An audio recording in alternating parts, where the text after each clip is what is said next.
Ouagadougou est la capitale de Burkina Faso, un pays du Sahel, un des pays les plus pauvres du monde. Le nom veut dire pays de l'homme intègre. 80% des gens travaillent dans l'agriculture et dépendent des aléas de la météo. Il ne pleut en moyenne que 4 mois dans l'année. C'est peu pour survivre les 12 mois. La capitale attire des jeunes dont beaucoup tentent de gagner leur vie en vendant dans les rues. Sans éducation, sans un métier, ces jeunes n'ont pas beaucoup de chance à s'échapper de ce spirale de pauvreté. À l'ouest du pays, on est à Dédougou, une petite ville ou un grand village où une association tente de rompre ce cycle dévastateur. On est à cheval entre la ville et le village. Et de ce fait, ce n'est plus la solidarité villageoise qui prévaut et l'économie d'une ville, l'économie qui fait la vie d'une ville, offrant du travail et d'autres perspectives aux habitants. Ces infrastructures, l'économie ne répond pas aux besoins des habitants. De ce fait, les gens sont, je dirais, désœuvrés et la pauvreté est assez prononcée à Dédougou. Les frères ont créé les JJD, les jeunes jardiniers de Dédougou, soutenus par la Fondation Folero. Il y a l'équipe de Salmon qui va rejoindre pour remplacer le maïs. Bon, cette équipe va prendre d'abord rentrer dans les jardins. La deuxième équipe. La troisième équipe, vous allez aller dans les champs d'haricots remplacer. Et la quatrième équipe, vous allez rentrer ici pour faire le nettoyage. L'idée est de former des agriculteurs plus efficaces, leur donner une éducation classique et un métier pour garantir des revenus pendant la longue saison sèche. Là, c'est pour faire le binage du piment, pour essayer quand même de faire le binage, que la terre puisse s'aérer. Donc vous commencez à faire le binage. Dans une région agricole, des méthodes sont passées de génération en génération. Mais ici, on apprend des nouveautés que les jeunes peuvent mettre en pratique tout de suite chez eux.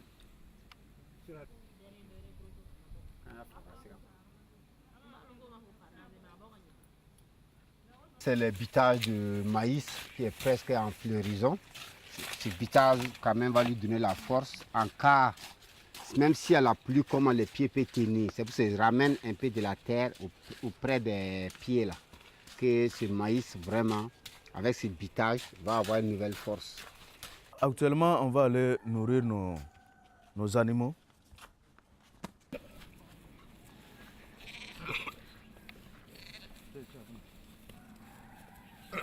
On élève les animaux aussi, tout ça là pour apprendre aux jeunes.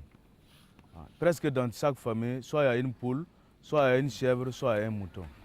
Lors de nos sorties, ou bien bon, une fête d'ici, la Noël, la Pâque des enfants, bon, on enlève un et puis on fait la sauce. Ce que vous allez faire, c'est pour remplacer ce que vous avez déjà semé, les maïs là. Donc vous regardez les trous qui ne sont pas germés, donc ce sont ces trous qui seront remplacés. Donc vous faites signe où il y a le maïs par exemple, là je vois un pied de maïs, vous nettoyez d'abord le pied de maïs. S'il y a des maïs, vous progressez. Au fur et à mesure, vous nettoyez. S'il y a un maïs, vous ressemez un à côté. Vous ressemez un autre graine à côté. Le programme dure 3 ans et demande beaucoup de discipline, ce qui manque parfois aux jeunes qui autrement n'auraient pas eu la chance d'aller à l'école. En deuxième année dans le programme, Apollinaire Koulibaly, 16 ans, vient d'un petit village pas loin du centre. Ici, c'est ma famille. Voici mon père et ma mère aussi. Voici mes frères aussi. D'ici aux formations, c'est 5 km. Et tu fais ça tous les matins? Oui.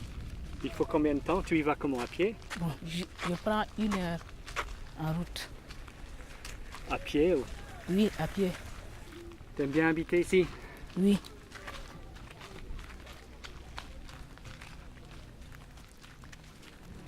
C'est ici. C'est quoi?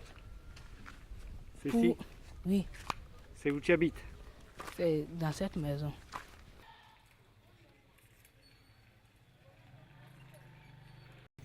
Ça, c'est les moutons qui dormaient là-bas, on les a emmenés au champ. Ah, et vous avez combien de moutons? C'est 4. Le père d'Apollinaire voulait assurer l'avenir de son fils. J'ai vu des enfants qui partent, qui travaillent là-bas. Après, ils sortent. Donc, comme il était à l'école Saint-Cécile là-bas, bon, ça n'a pas marché. Bon, j'ai préféré, au lieu qu'il va se vagabonder comme ça, j'ai préféré aller le mettre là-bas pour qu'il suive les cours et puis prendre à faire le jardin aussi.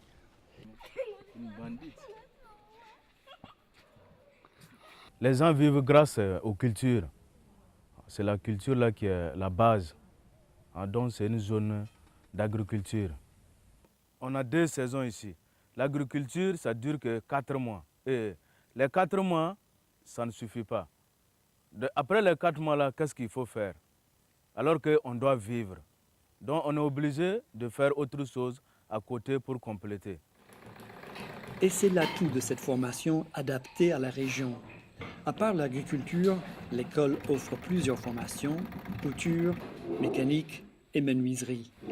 Apollinaire a choisi la couture. On peut faire la couture pour se nourrir, pour se soigner. Et on peut coudre des tenues pour t'habiller même. Les enfants, ils apprennent un peu lentement parce que là où nous sommes, il y a moins de machines que d'enfants, il y a beaucoup d'élèves et il y a moins de machines. C'est ce qui amène le gros problème. Voilà.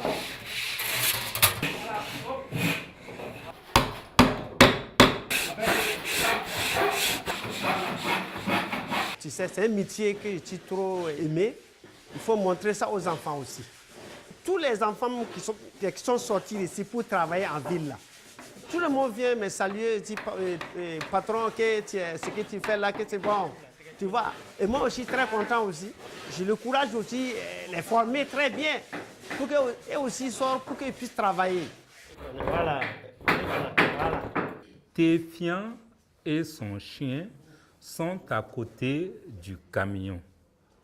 Pour apprendre le métier, il faut quand même savoir lire et écrire. C'est pourquoi nous sommes là pour les aider évidemment à pouvoir écrire, à pouvoir parler et pour pouvoir exercer plus tard leur métier. L'apprentissage de l'écriture, c'est ça qui est un peu difficile parce que évidemment, on apprend à écrire tout petit, mais comme ils sont déjà un peu grands, c'est ça qui est un peu difficile. Écrire quelque chose. Les élèves seront en vacances. Bibat a enseigné dans une école classique, mais a préféré venir ici. J'ai choisi d'enseigner ici parce que ici, avec ces enfants qui sont dans le besoin, par exemple, qui sont dans des problèmes, il y a d'autres qui n'ont pas les parents, comme les pères et les mères. Il y a d'autres, pour vivre même, ce n'est pas facile. Donc, j'aimerais aider ces gens de personnes. Donc, il y a plusieurs classes. Parce qu'il y a certains élèves qui viennent ici, il y a d'autres qui n'ont même pas qui n'ont jamais touché à la craie. Raison pour laquelle on les classe selon les catégories. S'ils viennent, on fait un petit texte, voir leur niveau. Voir leur niveau, ensuite on les met dans les classes qu'ils méritent. Il y a beaucoup d'avantages parce que dans les autres écoles, ils ne font que l'enseignement général. Il n'y a pas de formation, ils ne font rien comme APP, activité pratique et production. Ils ne font rien si ce n'est que l'école. S'ils ne réussissent pas là-bas aussi, c'est grave. Par contre, ici, si en classe ça ne va pas, c'est qu'ailleurs, ça ira. Par exemple, menuiserie, couture, il y a jardinage, il y a l'élevage, il y a tout. À la fin de la formation, chaque élève reçoit 50 000 francs CFA, à peu près 75 €, pour se mettre à son compte ou continuer des études. Eric Manin a ouvert un atelier et sa vie a complètement changé. Dans les 50 000 francs là, j'ai gardé ça. Bon, donc après ça, j'ai essayé d'acheter une machine pour moi-même. Bon, c'est dans ça que je me débrouille un peu. Voilà. Donc vraiment, je suis content. Avant, moi, j'étais en ville. je peux dire vraiment, j'étais un vrai bandit. J'étais un vrai bandit. Parfois même, dans la vie là, bon, les gens même disent que moi, je suis un bon à rien. Bon, mais jusqu'à, comme il y a un jour, comme j'ai mes amis là-bas, là, au jardin, et ils m'ont montré les points, et je me suis parti inscrire. Bon, au fil et à mesure, je vois vraiment, ça m'intéresse quoi. Donc, je suis là, dedans, je travaille, bon, première année, j'ai pris le courage pour bien travailler, jusqu'à tenir les 3 ans. Pourquoi les clients viennent envers moi? Bon, je peux dire, c'est mon travail. Si le travail est bien fait, le client est satisfait, là, il est content, il paye ton argent. À chaque fois, même s'il a des tenues à coudre, c'est forcé, elle va venir. Mais si on te donne un travail, tu fais ça en négligeant, c'est pas bien fait, le client ne vient pas. Donc ici, c'est moi. Si tu me donnes tes tenues à broder, je passe tout mon temps sur ça. Même si je vais dormir sur les tenues là, moi, Eric, j'ai fait ça. J'ai la courage de travailler. C'est mon métier que j'aime. Voilà, pour faire une jolie truc que les gens portent et puis on dit que c'est atelier d'Eric, que c'est vêtements qui est sorti. Ça me plaît quoi. C'est un métier, ça me plaît très bien même.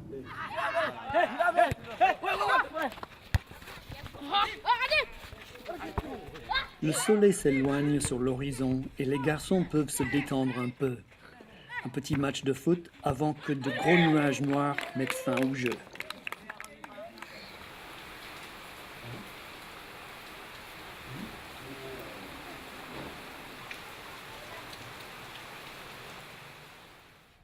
Le soir, les nuages se dissipent et la plupart des élèves rentrent à la maison.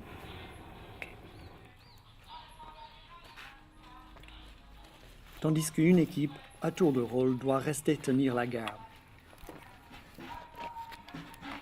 Les garçons font leur propre thé, tendent une natte pour s'asseoir, préparent la pâte et autres délices.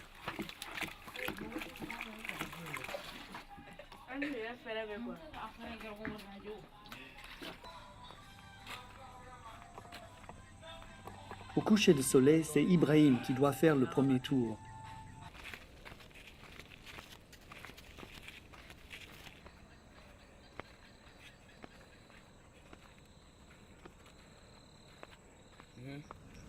Il doit voir s'il n'y a pas d'autres animaux des voisins qui seraient rentrés pour manger des plantes.